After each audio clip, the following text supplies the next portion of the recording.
Hello दोस्तों, नमस्कार। मैं दानिश अंसारी एक बार फिर से स्वागत करता हूं आपका आपके यूट्यूब चैनल यानिस एकेडमी में। तो दोस्तों, कैसे हैं आप सब लोग? उम्मीद करता हूं बहुत ही अच्छे होंगे और बहुत ही शानदार तरीके से आपकी तैयारी चल रही होगी। दोस्तों, आज की ये हमारी क्लास मनोविज्ञान की होने वाली है। ये क्लास 7 होगी। इससे पहले क्लास 1, 2, 3, 4, 5, 6 6 क्लास हो चुकी है इससे पहले, जिसकी प्लेलिस्ट बनी हुई है। आप यानिस एकेडमी के प्लेलिस्ट में जाके उसको देख सकते हैं। दोस्तों, ये हमारी class UP TET, H TET, REET, MP TET या कोई भी टेट की तैयारी अगर आप कर रहे हैं तो आपके लिए बहुत ही लाभदायक होने वाली है। आज हम मनोविज्ञान में एरिक एरिक्सन महोदय के बारे में पढ़ेंगे और एक है रॉबर्ट गैरे। दोनों टॉपिक बहुत ही इंपॉर्टेंट है। एक एक क्वेश्चन यहां से आने की उम्मीद आपके एग्जाम में है। तो दोस्तों, बिना देर किए हुए शुरू करते हैं आज की ये क्लास। देखिए, एरिक एरिक्सन का मनोसामाजिक सिद्धांत। जो एरिक एरिक्सन है, ये कौन सा सिद्धांत दिए? तो इनके सिद्धांत को मनोसामाजिक सिद्धांत कहा जाता है। एरिक एरिक्सन के सिद्धांत को मनोसामाजिक सिद्धांत कहा जाता है। ठीक। दूसरी चीज, यह सिद्धांत विकास एवं व्यक्तित्व दोनों से जुड़ा हुआ है। जो एरिक एरिक्सन का सिद्धांत है, यह विकास और व्यक्तित्व दोनों से जुड़ा हुआ है। ठीक है, आगे बढ़ते हैं इसी के साथ। यह फ्रायड के सिद्धांत से प्रभावित जरूर है, पर यह सामाजिक विकास को ज्यादा महत्व देते हैं, ना कि लैंगिक विकास को। इनका भी सिद्धांत फ्रायड के सिद्धांत की ही तरह है, उनसे ही प्रभावित हुआ है। लेकिन जहां पे फ्रायड लैंगिक विकास के बारे में बात करते हैं, तो वहीं पे एरिक एरिक्सन साहब हैं जो सामाजिक विकास को ज्यादा महत्व देते हैं। ठीक है, एक बार फिर से मैं रिपीट करता हूं, सुनिए। फ्रायड साहब जो थे, उनका जो सिद्धांत है वो लैंगिक विकास से प्रभावित है, लेकिन जो ये एरिक एरिक्सन है, इनका जो सिद्धांत वो सामाजिक विकास से ज्यादातर ये सामाजिक विकास पर ज्यादा महत्व देते हैं। ठीक है, उम्मीद करता हूं दोस्तों समझ में आया होगा। और इसी के साथ आगे बढ़ जाते हैं। देखिए, फ्रायड की तरह उनका भी मानना था कि व्यक्तित्व एक विकासशील प्रक्रिया है, हमेशा एक जैसा ना होकर कुछ चरणों में विकसित होता रहता है। इसलिए उन्होंने 8 चरण बताए हैं। मनोसामाजिक सिद्धांत में एरिक एरिक्सन ने कितने चरण बताए हैं? तो आपको वहां मारना है 8 चरण। ठीक है, आपके ऑप्शन में रहेगा कि मनोसामाजिक सिद्धांत के संस्थापक कौन है? तो एरिक एरिक्सन साहब हैं। इन्होंने कितने चरण बताए हैं? तो 8 चरण बताए हैं टोटल। ठीक है, इसी के साथ आगे बढ़ जाते हैं और देखिए, अंतर यह है कि फ्रायड के मनोलैंगिक प्रभाव की जगह एरिक्सन ने सामाजिक प्रभाव को वरीयता दी है। मैंने बताया ना आगे कि जो फ्रायड साहब थे वो मनोलैंगिक पे ज्यादा फोकस किए। किस पे? मनोलैंगिक पे ज्यादा फोकस किए। कौन? फ्रायड साहब। लेकिन वहीं अगर बात हम करते हैं एरिक एरिक्सन की, तो एरिक एरिक्सन साहब सामाजिक प्रभाव को वरीयता दी है। किसको? सामाजिक प्रभाव को वरीयता दी है। कौन? Erik Erikson. ठीक। दूसरी चीज देखिए, इनके चरण में क्या है? प्रत्येक चरण में एक विरोधाभासी जोड़ा रखा गया है। एक विरोधाभासी जोड़ा रखा गया है प्रत्येक चरण में, और पहले वाले शब्द को वरीयता दी गई है। यानी 2 शब्द हैं जिसमें पहले वाले शब्द को वरीयता दी गई है और एक विरोधाभासी जोड़ा भी रखा गया है प्रत्येक चरण में। किसके चरण में? एरिक एरिक्सन साहब के। देखिए, प्रत्येक चरण को सफलतापूर्वक पूरा करने पर एक गुण का विकास होता है। जब हम एक चरण पूरा कर लेते हैं और दूसरे चरण में जाते हैं तो एक गुण का विकास होता है। ठीक है, यानी एक गुण बनता है, एक गुण का विकास होता है जो अगले चरण में प्रवेश करने की कुंजी बनती है। ठीक है, तो जो गुण का विकास होगा वो अगले चरण में हमें जाने के लिए कुंजी बनती है। ठीक है, यानी उसकी चाबी होती है, उसके बगैर हम आगे नहीं जा सकते हैं। इसी के साथ हम आगे बढ़ते हैं। देखिए, इनके एरिक एरिक्सन साहब की कुछ बुक्स हैं। इनकी बुक्स प्लीज आप इसको नोट डाउन करिएगा क्योंकि बुक्स पूछी जाती हैं। इनकी पहली पुस्तक का नाम है चाइल्डहुड एंड सोसाइटी। दूसरी पुस्तक का नाम है आइडेंटिटी एंड लाइफ साइकिल। तीसरी पुस्तक का नाम है आइडेंटिटी, यूथ एंड क्राइसिस। ये इनकी 3 पुस्तक है जो आप नोट डाउन करिएगा और इसको याद भी करिएगा। इसी के साथ आगे बढ़ जाते हैं दोस्तों। और देखिए, ये तो इंग्लिश में जिसको पढ़ना है उनका स्टेज दिया हुआ है, आप देख सकते हैं, बल्कि मैं हिंदी में यहां पे समझाने की कोशिश करूंगा आपको। देखिए, इनके चरण दिए हुए, कितने चरण दिए हैं एरिक एरिक्सन ने? 8 चरण दिए हैं। ठीक है, उसी के बारे में हम 8 चरण के बारे में यहां पे विस्तार से जानेंगे। देखिए, जिसमें पहला चरण है वो चरण का नाम है विश्वास बनाम अविश्वास। विश्वास बनाम अविश्वास, ये पहला चरण है। इसमें कौन सा गुण विकसित होता है? तो इसमें विकसित होने वाला गुण कौन सा है? आशा, उम्मीद। ये किसमें होता है? ये पहले चरण में होता है। इसकी उम्र कितनी होती है? जन्म से 18 महीने तक। ये बच्चों में जब विकसित होता है पहला गुण तो आशा है, और पहला चरण कौन सा? विश्वास बनाम अविश्वास। तो ये जन्म से 18 महीने तक ये गुण विकसित होता है। ठीक है। दूसरा हमारा आ जाता है यहाँ पे स्वतंत्र बनाम शर्म। दूसरा चरण हमारा है स्वतंत्र बनाम शर्म, जिसमें विकसित होने वाला गुण कौन सा है? इच्छा शक्ति है। कौन सा है? इच्छा शक्ति। ये कब से कब तक चलती है? ये 18 महीने से 3 वर्ष तक चलती है। ठीक है, ये 18 महीने से 3 वर्ष तक चलेगी। जो दूसरा चरण है हमारा स्वतंत्र बनाम शर्म का, इसमें कौन सा गुण विकसित होता है? तो इसमें इच्छा शक्ति का गुण विकसित होता है। दूसरा चीज इसमें तीसरा चरण आ जाएगा कि पहल बनाम अपराध। ये जो चरण है ये पहल बनाम अपराध है। इसमें कौन सा गुण विकसित होता है? तो इसमें उद्देश्यपरकता एक गुण है जो इसमें विकसित होती है। जो तीसरा चरण है हमारा पहल बनाम अपराध, इसकी उम्र कितनी होती है? तो ये 3 वर्ष से 5 वर्ष तक होती है। ठीक है, कितने से? 3 वर्ष से 5 वर्ष तक होती है तीसरे चरण की। इसमें कौन सा गुण विकसित होता है? तो उसमें उद्देश्यपरकता एक गुण है वो विकसित होती है। जब ये गुण विकसित हो जाएगा तब हम चौथे वाले चरण में आ जाएंगे, यानी प्रवेश करेंगे।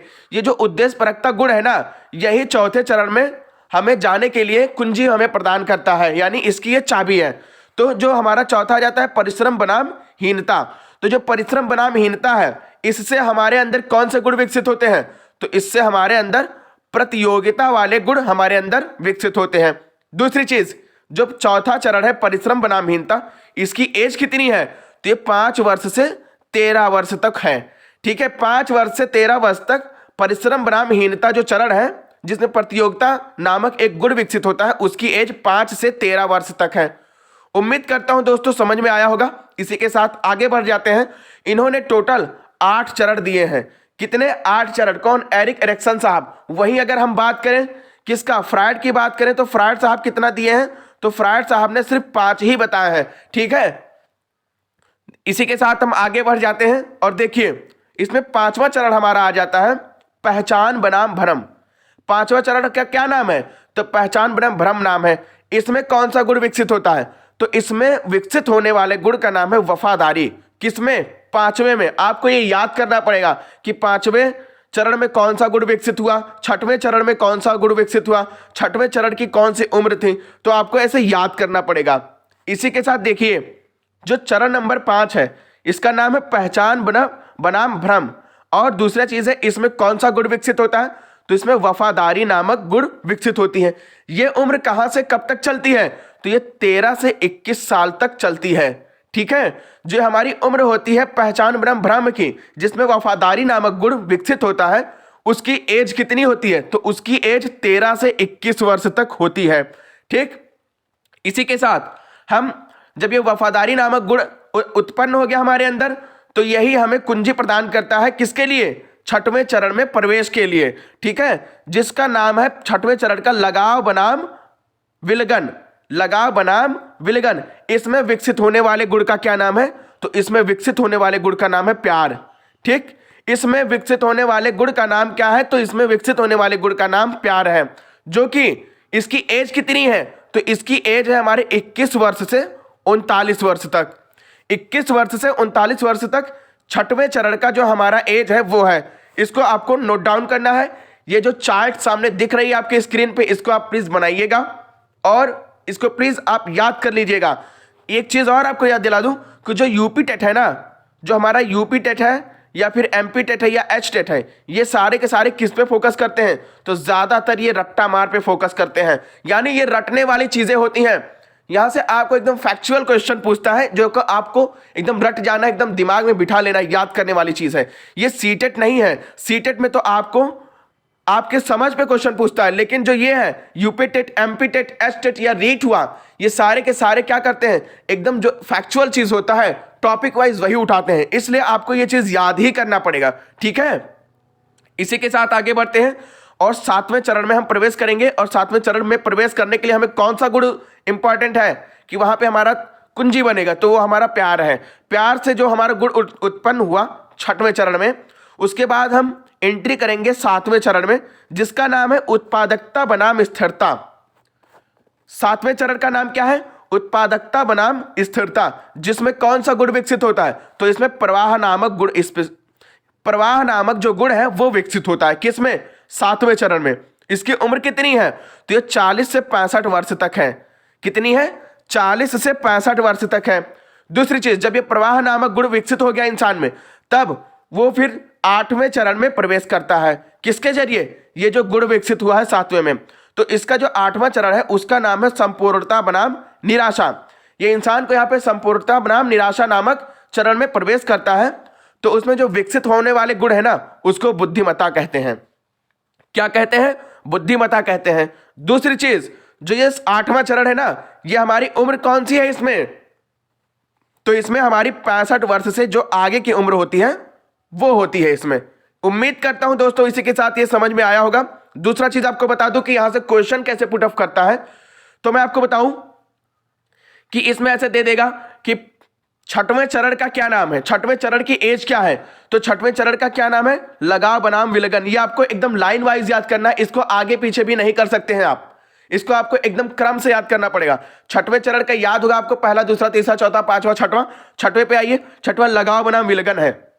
आपको बताना पड़ेगा कि 6वें चरण का नाम लगाव बनाम विलगन है, और जिसमें कौन सा गुण विकसित होता है? तो प्यार नामक गुण विकसित होता है। और इसकी एज कितनी होती है? तो 21 वर्ष से 39 वर्ष तक होती है। ऐसे आपको दे दिया कि तीसरे चरण का क्या नाम है, तो तीसरे चरण में आ जाइए तो पहल बनाम अपराध। ये क्वेश्चन आता है कि तीसरे चरण का क्या नाम है। एरिक एरिक्सन महोदय के तीसरे चरण का क्या नाम है, जो उन्होंने 8 चरण दिए हैं। तो उसमें से जब आपको याद होगा, लर्न होगा, आपके जहन में होगा, ध्यान में होगा, तभी आप बता सकते हैं। यानी आप फटाफट, आपको तुरंत आप रिवीजन करेंगे कि तीसरे पे क्या था, पहला देखेंगे, दूसरा देखेंगे, तीसरा। तीसरे पे तो हमारा पहल बनाम अपराध है। जो हमारा पहल बनाम अपराध है, तो आप फटाक से इसको पकड़ लेंगे। उसके साथ उसका गुण आपको याद करना है। तो आप देखेंगे पहल बनाम अपराध में कौन सा गुण विकसित हुआ था, तो उसमें उद्देश्यपरकता नामक गुण विकसित हुआ था, जिसकी एज कितनी थी? तो 3 वर्ष से 5 वर्ष तक थी। ऐसे आपको ये चीज याद करना है, एक एक लाइन इसमें याद करना है। ये आपके लिए बहुत ही इंपॉर्टेंट है, क्योंकि यहां से हो सकता है आपसे 1 नंबर में क्वेश्चन पूछ ले एरिक एरिक्सन से। ठीक है, तो इसलिए आपको ये चार्ट याद करना है, इसको नोट डाउन करते रहिए, और प्लीज नोट्स जरूर बनाते रहिए, और इसको मल्टीपल टाइम उसका रिवीजन भी करते रहिए। इसी के साथ आगे बढ़ते हैं दोस्तों। देखिए, एरिक एरिक्सन खत्म हो जाते हैं यहीं पे, और हमारा दूसरा टॉपिक शुरू होता है, जो कि बहुत ही important, UP TET, REET, STET और एमपी टेट का ये माना जाता है। एग्जामिनर यहां से क्वेश्चन देता ही देता है, हर साल देता है। ठीक है, देखिए रॉबर्ट गैने साहब जो थे, रॉबर्ट गैने के बारे में यहां पे पढ़ेंगे। कंडीशन ऑफ लर्निंग पुस्तक के लेखक कौन है? तो कंडीशन ऑफ लर्निंग पुस्तक के लेखक का नाम जब भी पूछा जाएगा तो रॉबर्ट गैने। ये बहुत ही इंपॉर्टेंट पुस्तक का नाम है इनके, रॉबर्ट गैने, जो कि कम से कम 3 या 4 बार यूपी टेट में तो पूछ चुका है क्वेश्चन, और ये रीट में भी पूछ चुका है। कंडीशन ऑफ लर्निंग पुस्तक के लेखक का नाम क्या है? तो कंडीशन ऑफ लर्निंग पुस्तक के लेखक का नाम रॉबर्ट गैने है। या फिर रॉबर्ट गैने की पुस्तक का नाम बताइए, तो कंडीशन ऑफ लर्निंग है। ठीक है, दूसरी चीज, रॉबर्ट गैने ने शिक्षण के 9 चरण बताए हैं। जो रॉबर्ट गैने साहब हैं, ये शिक्षण के 9 चरण बताए हैं। किसके? शिक्षण के कितने चरण बताए हैं? 9 चरण बताए हैं। कौन? रॉबर्ट गैने साहब। दूसरी चीज, सबसे मेन इंपॉर्टेंट, ये चीज तो इनका इंपॉर्टेंट है ही है, लेकिन सबसे मेन इंपॉर्टेंट इनके सिद्धांत में, इनके अधिगम के सिद्धांत में जो है वो हमारी तीसरी लाइन है, यानी श्रेणीबद्ध अधिगम का सिद्धांत या अधिगम सोपानकी का सिद्धांत, यह किसने दिया है? देखिए, जो रॉबर्ट गैने हैं वो आपसे पूछेगा कि सोपानकी का सिद्धांत किसने दिया है, तो सोपानकी का सिद्धांत देने वाले का श्रेय किसको जाता है? वो रॉबर्ट गैने को जाता है। यानी सोपानकी का सिद्धांत किसने दिया है? तो सोपानकी का सिद्धांत रॉबर्ट गैने साहब दिए हैं। ठीक है, रॉबर्ट गैने साहब किसके यहाँ ये सोपानकी का सिद्धांत दिए हैं। सोपानकी के सिद्धांत को एक और नाम से जाना जाता है, जिसको क्या कहते हैं? श्रेणीबद्ध। श्रेणीबद्ध अधिगम को भी हम क्या कहते हैं? वो श्रेणीबद्ध अधिगम को ही हम अधिगम का सोपानकी कहते हैं या सोपानकी का सिद्धांत कहते हैं। ठीक है, इसको किसने दिया है? रॉबर्ट गैने साहब दिए हैं। दूसरी चीज, रॉबर्ट गैने कहां के रहने वाले थे? तो रॉबर्ट गैने अमेरिका के रहने वाले थे। कहां के? अमेरिका के निवासी थे। कौन? मनोवैज्ञानिक रॉबर्ट गैने अमेरिका के रहने वाले थे। सबसे मेन चीज आपको याद करना है कि इन्होंने कौन सा सिद्धांत दिया है? तो इन्होंने सोपानकी का सिद्धांत दिया है। किसने? रॉबर्ट गैने साहब। दूसरी चीज, इनके सोपानकी के सिद्धांत की जगह आपसे पूछ सकता है कि श्रेणीबद्ध का नियम किसने दिया है? तो श्रेणीबद्ध का भी नियम किसने दिया है? रॉबर्ट गैने दिया है। दूसरी चीज, जो सोपानकी का सिद्धांत है, सोपानकी का सिद्धांत आप ये तो जान गए कि रॉबर्ट गायने साहब ने दिया है, लेकिन ये सोपानकी का सिद्धांत है क्या, इसमें कितने चरण आते हैं? तो इसमें हमारे 8 चरण आते हैं। एरिक एरिक्सन महोदय साहब ने जो मनोसामाजिक का चरण बताया है उसमें भी 8 चरण आते हैं, और रॉबर्ट गायने साहब जो सोपानकी का सिद्धांत दिए हैं उसमें भी 8 चरण आते हैं। सबसे पहले हम इसमें शिक्षण के चरण के बारे में पढ़ेंगे और आगे बढ़ जाते हैं। देखिए, शिक्षण के इन्होंने 9 चरण बताए कि शिक्षण कैसी करनी चाहिए। शिक्षण मतलब होता है टीचिंग, यानी हमें टीचिंग कैसी करनी चाहिए, बच्चों को कैसे पढ़ाना चाहिए, वो चीज इसमें बताया गया है। तो इसके साथ हम आगे बढ़ते हैं। देखिए, सबसे पहली चीज आपको क्या करना है कि ध्यान आकर्षित करना है, बच्चों का ध्यान आकर्षित करना है, तभी वो पढ़ पाएंगे। ठीक है, उनके मन में कुछ ना कुछ पैदा करना है, ऐसा चीज बोलना है आपको कि वो उनको इफेक्ट डाले और उनका ध्यान आपकी तरफ आकर्षित हो। सबसे पहली लाइन आपकी यही है, सबसे पहले चरण आपका यही है। दूसरा चरण देखिए, शिक्षण के उद्देश्य बताना, यानी बच्चों को आपको शिक्षण के उद्देश्य बताने पड़ेंगे। क्या? शिक्षण के उद्देश्य आपको बताने पड़ेंगे, क्योंकि बिना उद्देश्य के कोई कुछ काम नहीं करता है। जब उसको आप उद्देश्य के बारे में बता देंगे तो उसके अंदर क्या होगा, इंटरेस्ट होने लगेगा। ठीक है, पढ़ने के लिए वो प्रेरित होगा जब आप शिक्षण के उद्देश्य उसको बताएंगे। तो दूसरी चीज, तीसरी चीज इसमें आ जाती है पूर्व ज्ञान से जोड़ना। मेन इंपॉर्टेंट, बहुत ही इंपॉर्टेंट है कि बच्चे के पूर्व ज्ञान से उसको जोड़ना बहुत ही जरूरी है। स्टार्टिंग में बच्चे के पूर्व ज्ञान से उसको जोड़ना ही चाहिए। पूर्व ज्ञान से जोड़ने से क्या होता है कि नए ज्ञान में और पूर्व ज्ञान में एक बॉन्डिंग बनती है जो कि बहुत ही फायदा करती है आगे। दूसरी चीज, जो पांचवा इसमें चरण है, चौथा, तो उद्दीपक प्रस्तुत करना। यहां पे आपको उद्दीपक प्रस्तुत करना है। ठीक है, दूसरी चीज इसमें जो 5वीं लाइन है हमारी, यानी 5वां चरण, अधिगम के लिए मार्गदर्शन करना। ठीक है, अधिगम यानी सिखाने के लिए मार्गदर्शन उसको करना, आपको बताना कि किस तरीके से अधिगम हो सकती है, किस चीज कैसे कैसे हम सीख सकते हैं, इसके बारे में बच्चों को मार्गदर्शन करना। दूसरी चीज, प्रदर्शन के लिए प्रोत्साहित करना। ये जो शब्द है ना, प्रोत्साहित, बहुत ही इंपॉर्टेंट शब्द है। ये सीटेट के लिहाज से तो बहुत ही ज्यादा इंपॉर्टेंट है। प्रदर्शन के लिए प्रोत्साहित करना, ये हमारा 6वां चरण हो जाएगा। उसके बाद आपको क्या करना पड़ेगा, शिक्षण के 7वें चरण में आपको प्रतिक्रिया देना पड़ेगा, यानी आपको फीडबैक देना पड़ेगा बच्चों को। उनसे कुछ सवाल पूछ के, उनकी जो पढ़ाई है उसको देख के क्या करना पड़ेगा, प्रतिक्रिया अपनी देंगे। आप बच्चों को प्रतिक्रिया देंगे कि अच्छा किया, बुरा किया, जो भी किया, ताकि बच्चों का हौसला वहां पे बढ़ सके। दूसरी चीज, इसमें 8वां चरण जब आता है, प्रदर्शन का आकलन करना, यहां पे उसका क्या करेंगे, मूल्यांकन करेंगे, यानी आकलन करेंगे। मूल्यांकन को ही हम क्या कह सकते हैं, आकलन कह सकते हैं। ये जो हमारा 8वां चरण है ना, वहां पे जाके हम प्रदर्शन जो रहेगा उसका आकलन करेंगे। दूसरी चीज, जो सबसे लास्ट पॉइंट है आपका, ज्ञान को स्थिर करना या सीखा हुआ सीखना। जो ज्ञान है ना, यानी बच्चों को जो आपने बताया उनके अंदर जो ज्ञान गया है उसको स्थिर करना है आपको। ठीक है, ये नहीं कि वो अस्थिर रहे कि आज याद रहे तो कल ना याद रहे।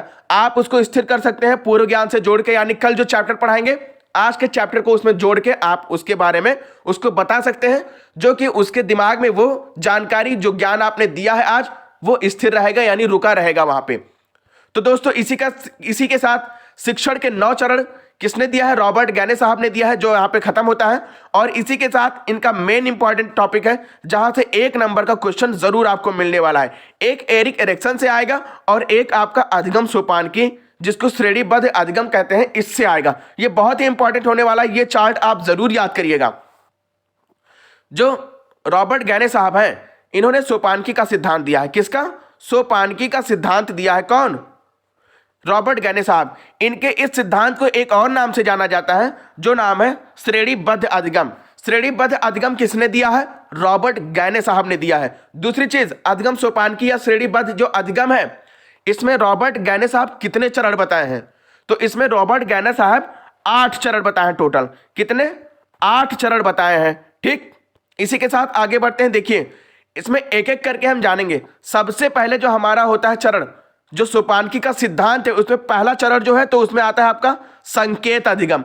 ये आपको लाइन वाइज याद करना है, क्रम से याद करना है आपको, क्योंकि आपका एक भी आप इसमें आगे पीछे नहीं कर सकते हैं। क्योंकि इसमें क्वेश्चन ऐसे पूछता है कि रॉबर्ट गायने ने सोपानकी का सिद्धांत जो दिया, उसमें आप 5वां चरण बताइए, 5वें चरण में क्या है? तो विभेदन अधिगम है, या उद्दीपक अनुक्रिया या श्रृंखला अधिगम है, ऐसे आपको दे देगा तो आप 5वें पे जाएंगे, याद रहेगा क्रम से, आप तभी तो बता पाएंगे कि संकेत, उद्दीपक, श्रृंखला, सहचर, निर्माण, विभेदन, संप्रत्यय, सिद्धांत, समस्या, समाधान। अगर आपको ऐसे याद रहेगा तो आप देखेंगे कि 5 उंगली पे गिनेंगे कि 5वें नंबर पे कौन सा आता है, तो विभेदन अधिगम आता है। तो आपको यही चीज वहां पे ऐसे क्वेश्चन पुटअप करेगा, ऐसे ही आपको बताना है। दूसरी चीज आपसे पूछ लेगा कि तीसरा बताइए कि तीसरा चरण कौन सा है इसमें, तो आप तीसरे चरण में फिर से शुरू से गिनेंगे उंगली पे, संकेत अधिगम, उद्दीपक अनुक्रिया अधिगम, श्रृंखला अधिगम। तीसरे पे क्या आया, श्रृंखला अधिगम, तो आप श्रृंखला अधिगम वहां पे लगा देंगे। आपको ये चीज याद करना है, ये 8 के 8 याद करने बहुत ही इंपॉर्टेंट है, क्योंकि यहां से क्वेश्चन आपका आता ही आता है, 1 नंबर का तो पक्का है कि आएगा। देखिए पहला हमारा आता है संकेत अधिगम, ठीक, उसके बाद उद्दीपक अनुक्रिया अधिगम आएगा, उसके बाद हमारा क्या आएगा, तीसरा श्रृंखला अधिगम आएगा, ठीक है। चौथा जब हम पहुंचेंगे, चौथे चरण इनका क्या है, सहचार्य निर्माण का है, फिर 5वां हमारा विभेदन अधिगम है, 6वां हमारा संप्रत्यय निर्माण है, उसके बाद सिद्धांत अधिगम है, उसके बाद समस्या समाधान अधिगम है, ठीक है। एक बार मैं फिर से रिपीट किए दे रहा हूं, आप इसको प्लीज नोट करिएगा, एक कॉपी पे लिख के इसको आप याद करिए, कम से कम 10 टाइम्स इसको आप याद करिएगा, तो 101% आपको याद हो जाएगा। और इसका मल्टीपल टाइम आप इसको रिवीजन करिए, जो आप जब रिवीजन करेंगे ना उसके बाद ये आपके जहन में बैठ जाएगा, फिर आप भूलेंगे नहीं। जैसे कि देखिए पहला हमारा है संकेत अधिगम, दूसरा हमारा है उद्दीपक अनुक्रिया अधिगम, ठीक। जब तीसरे चरण में पहुंचेंगे तो इनका जो अधिगम सोपानकी का तीसरा चरण है वो श्रृंखला अधिगम है, ठीक। अभी पिछली बार क्वेश्चन आया था कि तीसरा चरण कौन सा है, तो वहां पे श्रृंखला अधिगम उसका आंसर था, आपको ऐसे याद करना पड़ेगा, ठीक है। तो चौथा हमारा है सहचार्य निर्माण, सहचार्य निर्माण हमारा किस में आता है, हमारा चौथा चरण है। उसके बाद हमारा आ जाता है विभेदन अधिगम, तो विभेदन अधिगम किस में आता है, ये हमारा 5वें चरण में आता है, किसके, सोपानकी के सिद्धांत में। इसी के साथ जब हम 6वें चरण में जाते हैं तो वहां पे क्या होता है, संप्रत्यय निर्माण होता है, यानी संप्रत्यय निर्माण नामक जो चरण है वो किस चरण में आता है, तो आपका 6वें चरण में आता है हमारा। उसके बाद 7वां चरण आ जाता है जिसको हम सिद्धांत अधिगम कहते हैं। सिद्धांत अधिगम किसको कहते हैं, आप ये अधिगम सोपानकी के 7वें चरण को क्या कहेंगे, सिद्धांत अधिगम कहेंगे। उसके बाद लास्ट में जब पहुंचते हैं 8वें चरण पे तो उसको समस्या समाधान अधिगम कहते हैं। किसको, श्रेणीबद्ध अधिगम के 8वें चरण को क्या कहेंगे, समस्या समाधान अधिगम कहेंगे। इसी के साथ दोस्तों ये हमारी क्लास खत्म होती है, और अगर आपको सेशन पसंद आया है तो लाइक करिए, शेयर करिए, कमेंट करिए, और कमेंट में बताइए कि आपको और कौन सी टॉपिक चाहिए, जिसपे आपको वीडियोस चाहिए। जो आपका टॉपिक कमजोर है उसकी हम तैयारी कराएंगे। हमारी हिंदी की क्लास चल रही है, हमारी सीडीपी की क्लास चल रही है, और हमारा ईवीएस का भी क्लास चल रहा है, जिसका प्लेलिस्ट बना हुआ है यानिस एकेडमी पे, आप जाके उसको देख सकते हैं। दोस्तों ये आप ही का चैनल है, इसको प्लीज आप आगे बढ़ाइए, शेयर करिए और अपने इस चैनल को सब्सक्राइब करिए। दोस्तों उम्मीद करता हूं आज की क्लास में आपको मजा आया होगा, और आगे भी आपको ऐसे अच्छे अच्छे क्लास देते रहूंगा। तो दोस्तों आप देखते रहिए यानिस एकेडमी, अपना ख्याल रखिए, तब तक के लिए मिलते हैं अगले क्लास में। तब तक के लिए दोस्तों जय हिंद, नमस्कार, अस्सलाम वालेकुम।